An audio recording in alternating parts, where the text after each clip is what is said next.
തിരുവനന്തപുരം തിരുവല്ലത്തെ ഷഹാനയുടെ ആത്മഹത്യാ കേസിൽ ഗാർഹിക പീഡന വകുപ്പ് ചേർത്ത പോലീസ്. നൌഫലും മാതാവും രക്ഷപ്പെട്ട വാഹനവും പോലീസ് കസ്റ്റഡിയിലെടുത്തു. ഇരുവരുടെയും ഫോണുകളും പിടിച്ചെടുത്തിട്ടുണ്ട്. ഷഹാനയുടെ മരണത്തിന് പിന്നാലെ ഇരുവരും ഒളിവിലായിരുന്നു.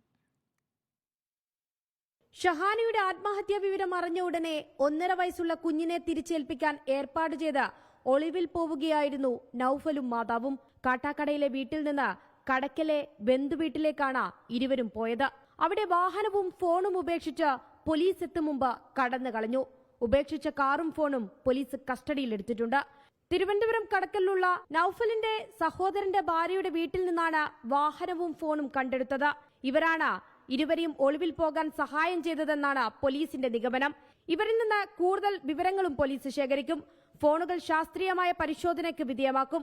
അന്വേഷണത്തിന്റെ ഭാഗമായി കൂടുതൽ പേരെ ചോദ്യം ചെയ്യുമെന്നും പോലീസ് വ്യക്തമാക്കി. കേസിൽ ഗാർഹിക പീഡന വകുപ്പും പോലീസ് കൂട്ടിച്ചേർത്തു. റിപ്പോർട്ടർ, തിരുവനന്തപുരം.